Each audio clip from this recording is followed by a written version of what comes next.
Hi, TechNation has announced some new updates to the existing guidelines for the UK Global Talent Visa in digital technology.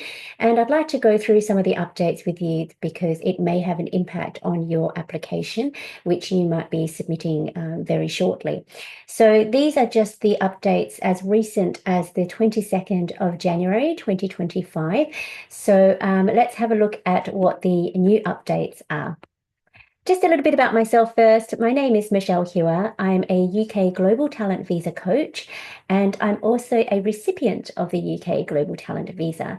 In 2016, I was endorsed with exceptional talent for my startup, which I had at the time. It was a wearable tech startup, and I wanted to stay in the UK and live and work there and build my startup. As you know, the UK Global Talent Visa is a route to settlement. So within 3 years, because I was endorsed with exceptional talent, I applied and got my indefinite leave to remain. And then shortly after, I got my British citizenship. So it's an amazing visa to have. It allows the route to settlement, which a lot of visas don't give or don't give in that short amount of time, which the Global Talent Visa gave me. Just a little bit about myself. I was a former lawyer from Australia before I became a tech entrepreneur, and I built my wearable tech business while living in the UK and working on my startup. It is no longer running, but now I am the UK Global Talent Visa coach, helping others with this visa because I got it myself over the years, and I've done this for a very long time now. I've coached, over 1,000 people with the Global Talent Visa endorsement application. So that's just a stage one. And my success rate is 90%. If you want to have a look about my story and what I do, have a look at my website at michellehewer.co.uk. And there you'll find loads of information, including the blog that I wrote, which kickstarted my business and my journey in helping and coaching a lot of successful applicants with their Global Talent Visa endorsement applications. The blog was something that I wrote just after I received my visa, just telling everyone a bit about my journey and my story. And that blog suddenly went viral, and I found myself helping so many people with their applications. So have a read of that blog on my website. And just a little bit of a pick-me-up story. I hosted a UK Global Talent Visa alumni with some of my clients that I helped over the years, and we got together in London and had a big celebration. So these are just some of the faces that you'll see, but there are lots more, and I hope to organise more alumni events in the future for those who have received their endorsements through my help. So just a little bit about the changes. So when you go onto the TechNation Visa website, which is down there, technation.io, Global Talent Visa, you'll scroll down and there is a change log, because what TechNation does is they will produce, they will make some changes to the guidelines without even making any announcements. So it's important that when you go through the guidelines and go through preparing your application, is to regularly check this change log, because as you can see over the years, there have been many changes. So just check it before you submit. So I'll be going through the January 2025 changes with you in a second, but you can have a look at the change log and you will see the changes over the years. So the first change is the mandatory criteria. So you know that there are mandatory criteria and optional criteria that you can select, and you only need to select 3. But the mandatory criteria is mandatory, like you have to select this one. So within the mandatory criteria, there are sort of 10 examples which you can use to submit some evidence against, but you only really need to provide 3 to 4 examples of leadership under the mandatory criteria.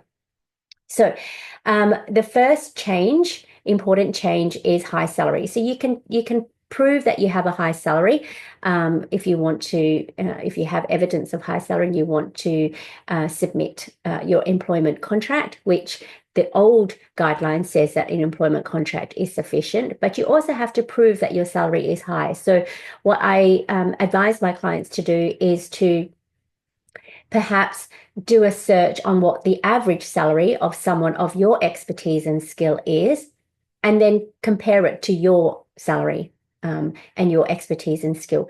That's what will help the assessor determine whether or not your salary is high. It's not advisable just to put your employment contract only and then let the assessor decide whether or not it's high. You do the homework, you prove it to them, and then they can either say, yes, it is high, or no, it's not. So that was the previous guidelines, but now they want more than just your employment contract. So they want your employment contract, but they also want all of these things as well. So they want a history of earnings over a period of time. So obviously, you may have promotions over the years. So it would be good to show them over a period of time that you've got high salary, but over a period of time with different roles that you've had. They want to see base salary, any paid bonuses and vested options, which I've always advised my clients to submit anyway before this new change, but now it's actually quite clear that that's what they want.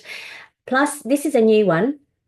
They want evidence of significant impact in the tech sector beyond your day-to-day activities. So they don't just want your high salary. They want you to prove that you are a leader in your field by showing that you do more than just your day-to-day job. So if you have a look at the guidelines, under the leadership criteria, they want things like, speaking at events or writing articles, publications to showcase your expertise in the tech sector.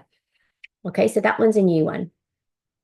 The second change is about the 5-year limit. So under the leadership criteria, you can only go as far back as evidence shown for the last 5 years. But it's quite interesting that now what they're looking at is not just, static evidence of, say, just what you've done in the last 12 months. They want consistency over a period of 5 years. So say, for example, we're in 2025. So they want some kind of evidence in the last 5 years. So maybe in 2020, 2022, 2023, and 2025. So they want to see some kind of consistency. Also, some people have done no sort of public speaking or writing articles or anything, which I see a lot. And they want to apply for the Global Talent Visa, but they haven't really done anything over the last 5 years to showcase their leadership in the tech sector, other than by working in the companies that they work for. So right before they submit, they do all these things like, speaking at events and writing articles and doing more things for the tech sector. But this is where the changes have clearly stated that, evidence that was made to support your timing of your application is unacceptable. So they want you to make sure that you do things over a period of time and not just right before submission. So just check the dates of the things that you've done and the evidence that you provide against the leadership criteria. The third change is about publications, and I have this, it's already in the guidelines to say that LinkedIn or Medium articles, because, they say that you can produce articles as evidence under leadership, but it's anything that LinkedIn or Medium. So these types of articles, these are ones that you have control over. So you have your own platform to publish. I mean, I used to publish on these platforms. That was a way for me to showcase my thought leadership.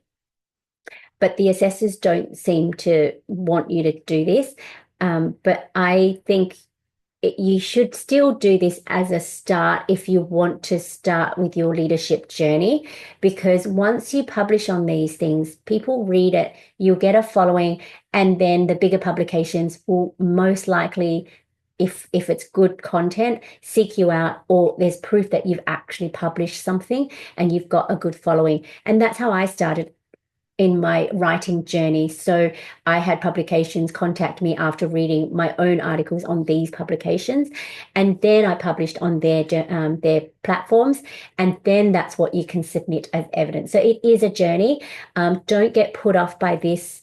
This is only for the purposes of the Global Talent Visa, but if you want to showcase your thought leadership in the field for your own personal reasons, I still think you should do it. But in terms of submitting evidence for the Global Talent Visa, it wouldn't be acceptable. Now they've also added a new change that any self-published articles are also unacceptable to be submitted against the leadership criteria for the Global Talent Visa endorsement. So anything that you have control over, your own platform or anything that you publish yourself is not acceptable.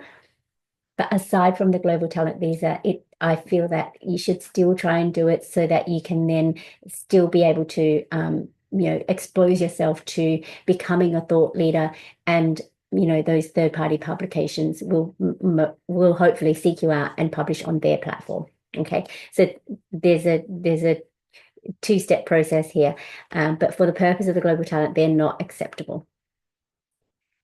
Okay, so these are the other changes for the optional criteria. So there's 4 optional criteria. There's optional criteria 1, which is innovation, 2, which is voluntary work outside of your day-to-day activities, 3 is your impact optional criteria, and 4th is the academic contributions. So the first one, the optional criteria innovation, it says that you can, in the past, provide applications for patents. So if you were an inventor or co-inventor of a patent and it's been submitted to the patent office, the application itself was accepted. But now, if you do have that, they don't just accept patent applications anymore. They want the applications to be granted. So they want granted patents now, so they would be accepted. Now, if you are a founder of your own company, they want formal or audited accounts, including the profit and loss balance sheet, and it's got to be signed by directors. So that shows evidence of innovation. There are other requirements, but I'm only just going through the changes now. But everything else stands what they published before. But these are just the changes to the guidelines. So have a read of the optional criteria 1 innovation. They've got loads of different examples that you can showcase, like product development, and if you're a business applicant, proof of a biz dev pipeline and things like that to showcase your innovation. So just check the guidelines. These are just the changes. The second optional criteria is the voluntary criteria. So these are things that you do beyond your day-to-day profession and engage in activity that contributes to the advancement of the sector. So that's what they wanted before. Now, what they're saying is they want your activity, so here engage in activity that contributes to the advancement of the sector. Now they want it to be a significant activity. So what does significant activity means? It probably means something that you're highly engaged in, something that you're very involved in, not just someone who's a participant, maybe an organizer, someone who has a bit more of an active role in this particular activity, whatever it is. So organizing as opposed to participating, because before it was participating, now it's organizing. It's got to be voluntary and unpaid work. Okay. And also anything that you do, like speaking gigs or anything, and this goes for leadership criteria as well, if you want to put evidence against that, is sponsorship by your company to do a certain activity that's outside of your day-to-day job is not acceptable. So that's because the company's paying to be there. What they want is you to have that initiative and to showcase your thought leadership by being invited, not that the company is paying for you to be there. So you need to specify that and clarify that it wasn't sponsored by the company. And a lot of people do things like educational activities, which you participate in. Say, if you were to, I'll just put this out there. If you were doing a thesis or something for your particular master's, you wouldn't be able to provide that as evidence. It has to be in addition to, something that you get for your degree. So that's why it's saying own participation in educational activities is not acceptable, your own participation. Mentoring as well is another thing that they clearly stated in the new changes, is that mentoring in person would be accepted more so than online. So before they did accept online mentorship, especially because we live in such an online world now, especially during COVID, that was accepted in the past, but now they want physical mentoring. They want you to get out of your house or, in your job to go out and meet your mentees and do more physical mentoring as opposed to online mentoring. I mean, I have personal, I don't know, I have qualms about this one because I feel like, online mentoring does open you up to the global arena and to mentor people outside of your own countries. But unfortunately, this guideline and this new change, they want you to mentor people within your own country, and physically as well. So that's a new change, and that's a big one. The third optional criteria is impact. So it's about you making significant technical, commercial, or entrepreneurial contributions to the field. And now what they want, and they're clarifying that they want you to demonstrate your personal and not the teamwork. And this is something that I've known previously before the change, but now they're making that clear. A lot of people, when they talk about their work, they say we did this and we did that because, your company promotes teamwork, and that's fine. But in this situation, this is your application. This is about your work. So you have to use the word I, and you have to specify which bits did you do that made the impact to the field, to the customer, to the industry, or to the client. It was to your company. So just be careful when you explain your work. Just look carefully about how you're phrasing it, because a lot of my clients, they always say we, and I'm like, this is not a team's application. This is your application. So you must say I. And it is uncomfortable to say I did this and I did that, but you just have to get comfortable with the uncomfortable and cross out anything with we and make sure that you detail what you did, not what the team did. Okay. And that's something that is required in the guidelines now.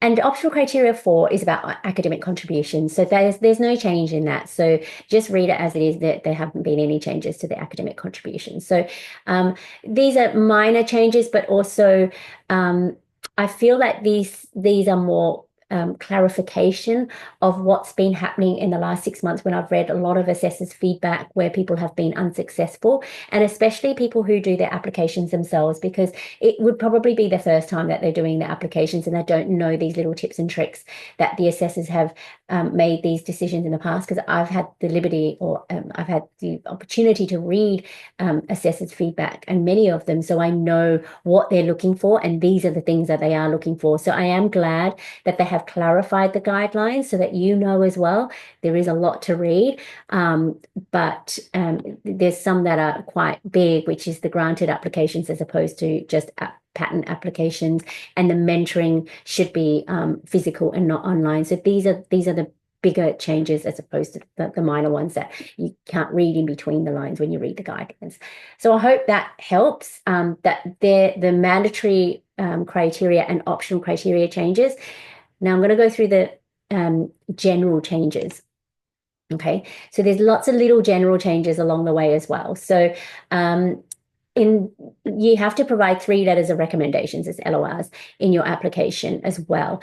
And before, they wanted these experts to be senior members of their organization, but now they want them to be established experts. And what's the difference? Okay, so the difference is, just because you're a senior member of your organization, so just because you're a CEO or CFO or CTO of your company, it doesn't necessarily mean that you're an expert in the field. You may be a senior member of the organization, but does the industry know who you are? And I'm talking about experts here, not you. Does the industry know who your expert is? So they should be an established expert. And what does an established expert mean? So this is why I ask all my clients, when they choose who their experts are going to be, is Google them.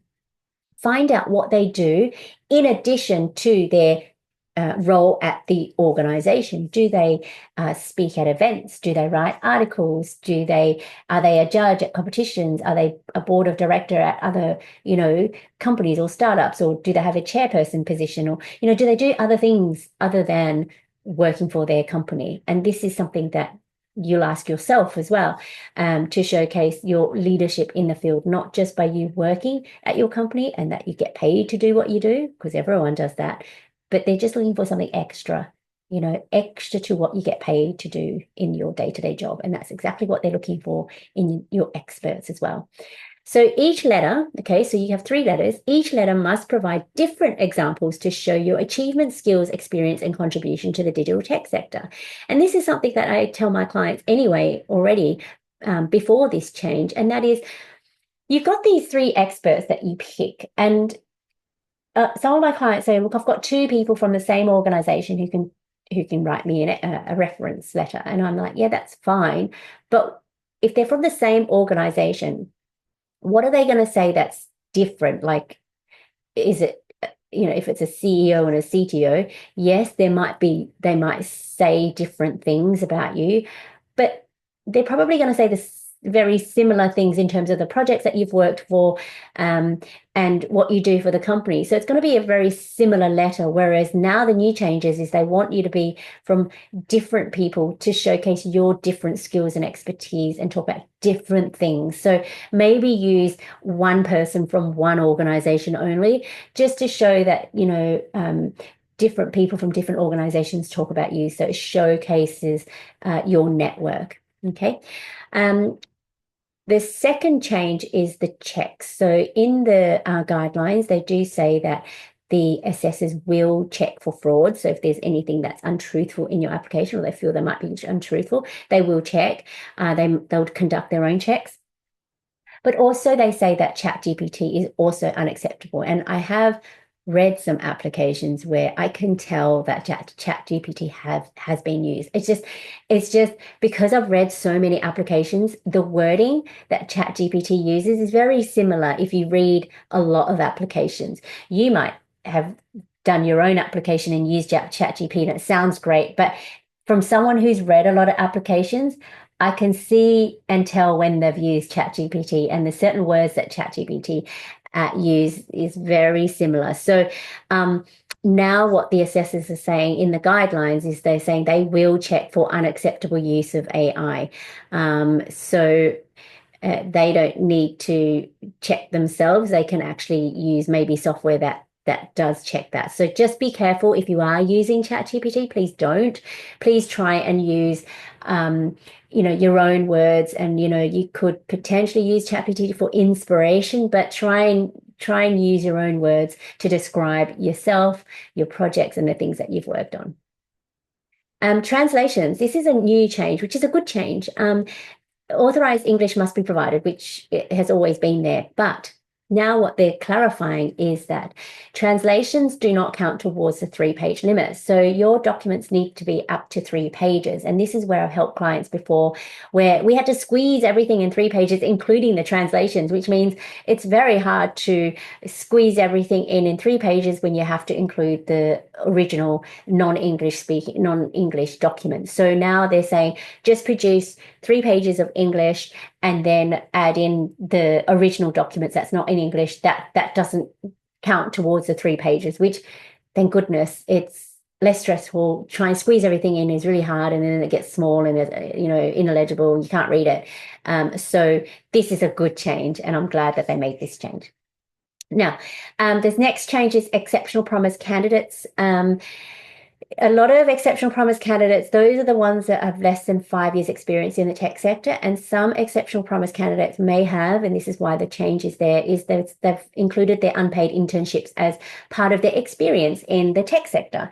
The assessors now and the guidelines have changed to say that unpaid internships will not be considered as part of your years of experience. So that might be a good thing, because you can use other examples, or the unpaid internships don't really count. I know it's unfortunate that it doesn't count, but what they want is stuff that you've done for your paid for your day-to-day job. So you have time to gather more experience and gain more experience in the tech sector as paid, because obviously if you're unpaid and it's an internship, it's the company's not paying you. So, I mean, the assessors might not think that that work is not any good, but is it valuable to the company if they're not paying you? What they want is someone to be paying you for the work that you do, which showcase your skills in the tech sector. So that can only be a good thing.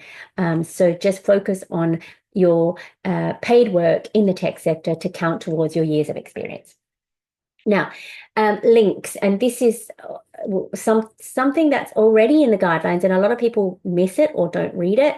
But I've read so many applications where there's links all throughout their application, and the assessors are saying, no, there are too many links and we can't accept the evidence and don't endorse, because links aren't acceptable. Links should be provided if you have the actual document in a screenshot and you're sourcing where this document came from. That's when you should be providing links. And now the changes are any link should relate to your evidence, which I've said in the past before the change as well. Whatever links you provide should relate to your evidence. They should be a screenshot and source the link. Don't just put random links and say, oh, please find more information here, there, and whatever. Assessors aren't going to click on that. They only want to see the actual screenshot or the actual document, and they want to see the link to source that document. Okay, so that's the only time you should include links. And then again, this 3-page limit. Evidence that is excessively compressed or reduced in size to fit 3 pages is not acceptable. So this is again a new change, but it's just clarified, because a lot of people can squeeze lots of pieces of evidence in the 3 pages and then it's not readable.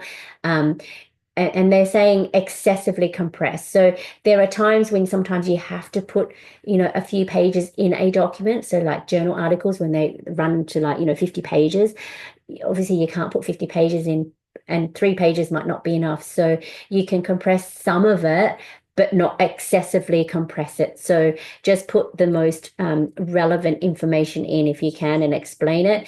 But just don't put maybe like 6 pages in the 1 page and then it's really small and they can't read it. And it's just going against the guidelines. So just be wary of that. And I've seen certain applications where they just squeeze too much in, and then the assessors get a bit annoyed about that. So they've specifically mentioned it in the new changes as well. So I hope you've been able to follow.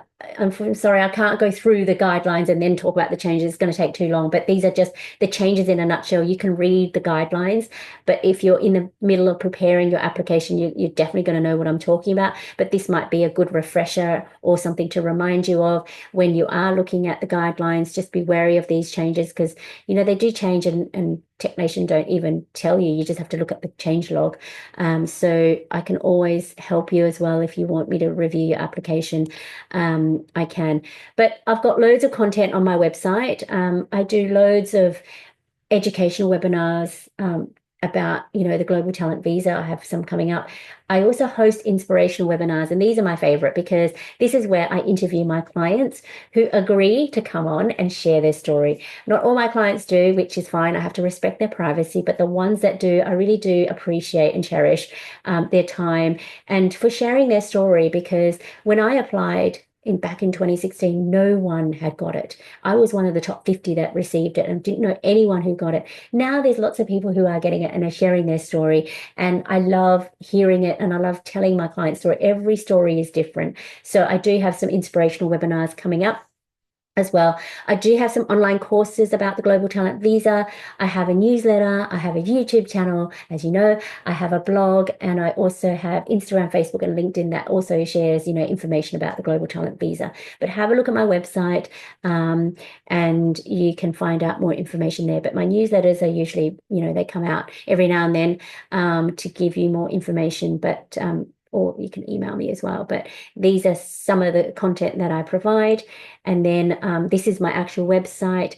I do offer free 15-minute discovery calls if you are eligible. So fill out my eligibility questionnaire.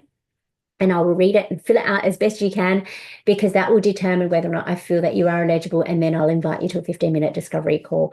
And have a look around my website. There's so much content on there, and you can also email me and ask me any questions. So if you need further support, please do, again, email me at techvisa@michellehewer.co.uk.